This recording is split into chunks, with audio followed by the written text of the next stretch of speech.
Hi friends, this is Venkatesh Devasani. ఈరోజు మనం discuss చేయబోతున్నటువంటి important current అఫైర్స్లో భాగంగా మొదటి టాపిక్ చూడండి. ప్యారిస్లో పతాకధారిగా శరత్ కమల్ అనేటువంటి వార్తనైతే చూస్తున్నాం. అసలు ఏంటి దీనికి సంబంధించి అంటే త్వరలో జరగబోయేటువంటి ఒలింపిక్స్కి ప్యారిస్ అనేటువంటి దేశం ఆతిథ్యం ఇవ్వడం జరుగుతుంది. కాబట్టి ఈ ప్యారిస్లో జరగబోయేటువంటి ఒలింపిక్స్లో భారత్ తరపున పతాకధారిగా అచంటా శరత్ కమల్ వ్యవహరించడం జరుగుతుందని ఇటీవల కాలంలో ఇండియన్ ఒలింపిక్ అసోసియేషన్ వారు ప్రకటించడం జరిగింది. చాలా ఇంపార్టెంట్ అండి. త్వరలో జరగబోయే ఒలింపిక్స్కు ఆతిథ్యం ఇస్తున్న దేశం ఏది అంటే ప్యారిస్ అని గుర్తుంచుకోండి. భారత్ తరపున ఎవరు పతాకధారిగా వ్యవహరిస్తున్నారంటే అచంటా శరత్ కమల్ అని గుర్తుంచుకోండి. ఇతడు కామన్వెల్త్ క్రీడల ఛాంపియన్ను శరత్ను ఈ ఏడాది జరిగే ఒలింపిక్స్కు పతాకధారిగా ఎంపిక చేసినట్లు భారత్ ఒలింపిక్స్ సంఘం అయితే ప్రకటించింది. అదేవిధంగా దిగ్గజ బాక్సర్ అయినటువంటి మేరీ కోమ్ని చెఫ్ డి మిషన్గా నియమించడం జరిగింది. ఇక్కడ మనం గుర్తుంచుకోవాల్సిన అంశాలు 3 ఉన్నాయండి. ఒకటేమో త్వరలో జరగబోయే ఒలింపిక్స్కి ఆతిథ్యం ఇస్తున్న దేశం ఏది అంటే ప్యారిస్ అని గుర్తుంచుకోండి. భారత్ పతాకధారి ఎవరు అంటే అచంటా శరత్ కమల్ అని గుర్తుంచుకోండి. అదేవిధంగా చెఫ్ డి మిషన్గా ఎవరు ఎంపికయ్యారు అంటే మేరీ కోమ్ అని, ఈమె దిగ్గజ బాక్సర్ అని గుర్తుంచుకుంటే సరిపోతుంది. మరొక అంశం అండి, మిస్ యూనివర్స్ పోటీలకు సంబంధించిన వార్త అయితే ప్రస్తుతం కరెంట్ అఫైర్స్లో ఉండడం జరిగింది. ఎందుకోసం మిస్ యూనివర్స్ వార్తల్లో నిలిచింది అంటే 2024 సంవత్సరంలో నిర్వహించేటువంటి 73వ మిస్ యూనివర్స్ పోటీల్లో తొలిసారిగా ఒక దేశం అనేది పాల్గొనబోతుంది. ఆ దేశం ఏంటి అంటే సౌదీ అరేబియా. నేటి వరకు జరిగిన అంటే దాదాపుగా 72 ఎడిషన్లలో ఈ యొక్క సౌదీ అరేబియా నుంచి ఏ ఒక్క మహిళ కూడా ఈ యొక్క పోటీలో పాల్గొనలేదు. తొలిసారిగా 2024 సంవత్సరంలో నిర్వహించబోయేటువంటి 73వ మిస్ యూనివర్స్ పోటీలు మెక్సికోలో నిర్వహించడం జరుగుతుంది. అక్కడ జరగబోయే పోటీల్లో ఈ యొక్క సౌదీ అరేబియా నుంచి తొలిసారిగా ఒక మహిళ పాల్గొనబోతుంది. ఆ మహిళ పేరు ఏంటి అంటే రూమీ ఆల్ కహతానీ అని గుర్తుంచుకోండి. చాలా ఇంపార్టెంట్ అండి. 73 ఏళ్ల మిస్ యూనివర్స్ పోటీల్లో తొలిసారిగా సౌదీ అరేబియా దేశం నుంచి పాల్గొనబోతున్న మహిళ రూమీ ఆల్ కహతానీ. 27 ఏళ్ల వయసున్నటువంటి మహిళ ఆ దేశ ప్రతినిధిగా ఈ యొక్క ప్రదర్శనలో తొలిసారిగా పాల్గొనబోవడం జరుగుతుంది. రియాద్కు చెందిన రూమీ గతంలో పలు ప్రపంచ ప్రదర్శనలో పాల్గొన్నటువంటి అనుభవం కూడా ఆమెకి ఉండడం జరిగింది. ఇటీవల మలేషియాలో జరిగినటువంటి మిసెస్ గ్లోబల్ ఏషియాలో కూడా ఆమె పాల్గొనడం జరిగింది. కాబట్టి మనకి ఎగ్జామ్ పాయింట్ ఆఫ్ వ్యూలో అడుగుతారండి, 73వ ఎడిషన్లలో ఏ దేశం తొలిసారిగా పాల్గొన్నది అని అడగడానికి అవకాశం ఉంది. కాబట్టి సౌదీ అరేబియా అని గుర్తుంచుకోండి, ఆ మహిళ పేరు గుర్తుంచుకోండి. అదేవిధంగా ఈ యొక్క 73వ ఎడిషన్ మిస్ యూనివర్స్ పోటీలకు ఆతిథ్యం ఇస్తున్న దేశం మెక్సికో అని గుర్తుంచుకుంటే సరిపోతుంది. అదేవిధంగా 2024 సెప్టెంబర్లో 73వ ఎడిషన్ని మెక్సికోలో నిర్వహించబోతున్నారంటున్నాం.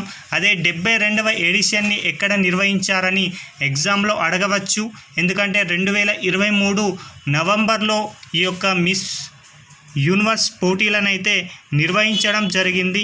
అందులో విజేతగా షెన్నిస్ పలసియోస్ అనేటువంటి మహిళ విజేతగా నిలిచి మిస్ యూనివర్స్ టైటిల్ని అయితే గెలుపొందడం జరిగింది.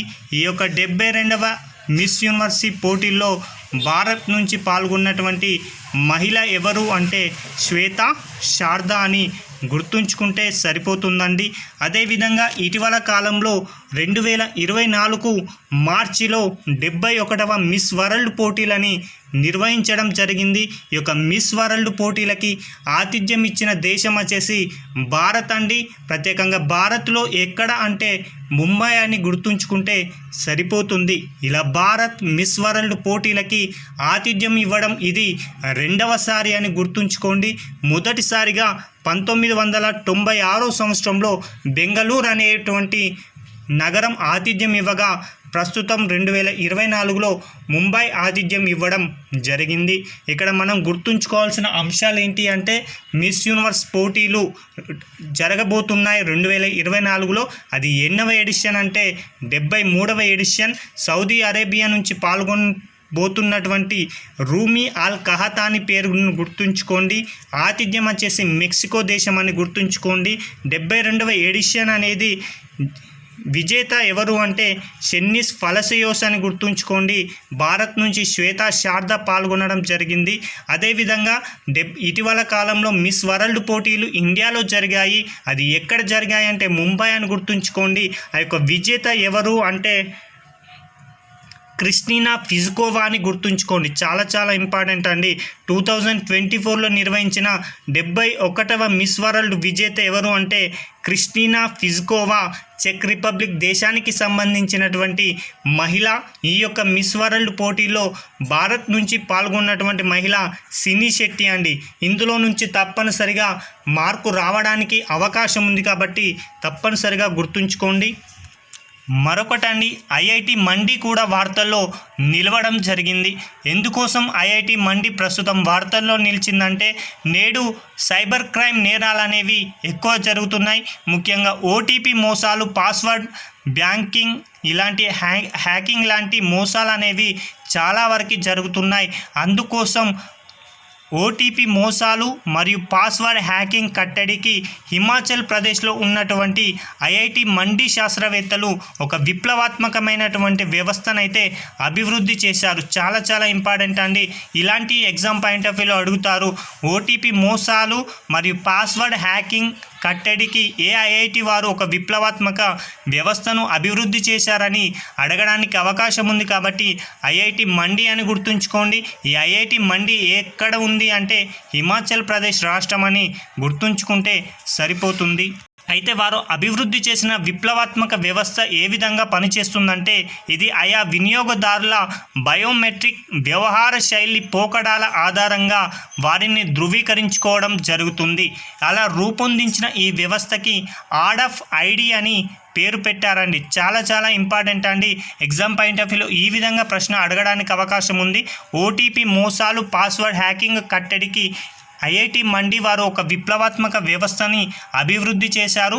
అయితే దాని పేరును గుర్తించండి అని అడుగుతాడు కాబట్టి ఆర్డఫ్ ఐడి అని గుర్తుంచుకుంటే సరిపోతుంది. దానికి ఇటీవల కాలంలోనే పేటెంట్ హక్కు కూడా లభించింది.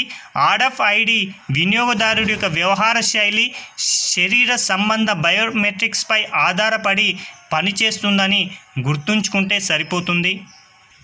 మరొక అంశం అండి, రోడ్డు ప్రమాదాల నివారణకి ఐఐటి జోధ్పూర్ వారు సరికొత్త ఆవిష్కరణ అయితే చేయడం జరిగింది.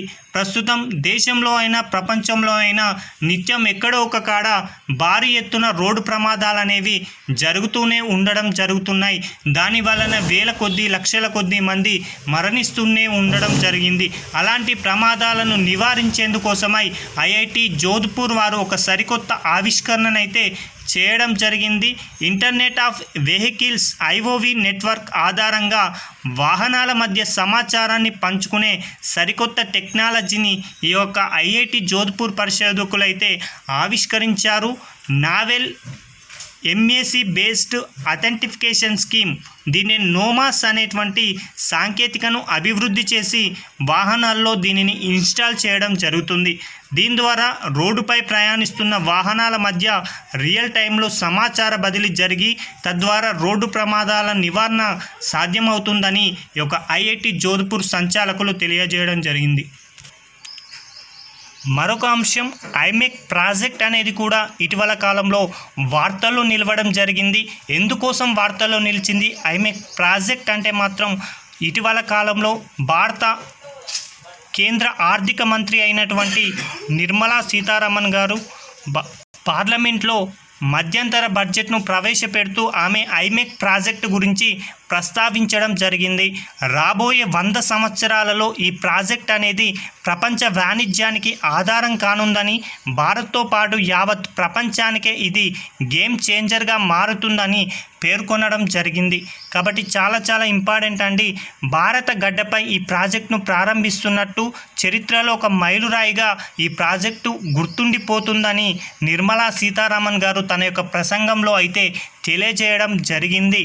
ఈ యొక్క ఐమెక్ ప్రాజెక్ట్ అనేది ఎందుకోసం ఏర్పాటు చేశారు, దాని యొక్క ప్రధాన ఉద్దేశం ఏంటి అనేది మనకు తెలిసి ఉండాలి.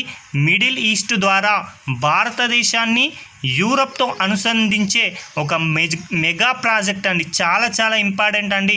బడ్జెట్లో ప్రస్తావించినటువంటి ప్రాజెక్టుల పైన తరచుగా ఎగ్జామ్లో ప్రశ్నలు అడుగుతున్నాడు. కాబట్టి ప్రశ్న ఈ విధంగా అడగడానికి అవకాశం ఉందండి. 2024 సంవత్సరంలో కేంద్ర ఆర్థిక మంత్రి నిర్మలా సీతారామన్ గారు మధ్యంతర బడ్జెట్ను ప్రవేశపెడుతూ ప్రస్తావించినటువంటి ఐమెక్ ప్రాజెక్ట్ యొక్క ఉద్దేశం ఏంటి అని ఎగ్జామినర్ అడగడానికి అవకాశం ఉంది.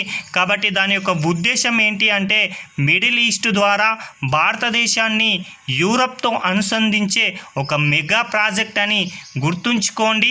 ఈ యొక్క మెగా ప్రాజెక్ట్ యొక్క రూపకల్పన కూడా 2023 సెప్టెంబర్లో భారత్ వేదికగా నిర్వహించినటువంటి G20 సమావేశంలోనే ఈ యొక్క ప్రాజెక్టుకు అయితే రూపకల్పన చేయడం జరిగింది.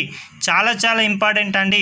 2023లో ఢిల్లీ వేదికగా నిర్వహించిన ఈ G20 సదస్సులోనే ఈ ప్రాజెక్టుకి ఆమోదం లభించింది. ఈ యొక్క ప్రాజెక్టు పైన సంతకాలు చేసిన దేశాలు ఏవి అంటే Bharat, UAE, Saudi Arabia, France, Germany, European Union, Italy దేశాలు ఈ యొక్క MOU పైన సంతకాలు అయితే చేయడం జరిగింది. అయితే ఈ యొక్క ప్రాజెక్ట్ ఏ విధంగా పనిచేస్తుంది, ఎందుకోసం అంటే ప్రస్తుతం భారత్ నుంచి గల్ఫ్ దేశాలకి, మళ్ళీ అక్కడి నుంచి ఇజ్రాయెల్ మీదుగా ఐరోపాలోకి సరుకును రవాణా చేసేందుకే ఈ ప్రాజెక్టును అయితే రూపకల్పన చేశారు. ఏం లేదండి, భారత్ నుంచి మొదటగా గల్ఫ్ దేశాలకి సరుకులను రవాణా చేస్తారు. ఆ యొక్క గల్ఫ్ దేశాల నుంచి ఇజ్రాయెల్ దేశాల మీదుగా ఐరోపాలోకి సరుకు అయితే రవాణా చేయడానికి రూపొందించినటువంటి ప్రాజెక్టే ఈ యొక్క ఐమెక్ ప్రాజెక్ట్ అని గుర్తుంచుకుంటే సరిపోతుంది. ఈ యొక్క ప్రాజెక్టుకు సంబంధించిన MOU అనేది 2023 సెప్టెంబర్ 9న కుదరడం జరిగింది. ఇవండి ఈ రోజుకు సంబంధించిన ముఖ్యమైన కరెంట్ అఫైర్స్. Thank you.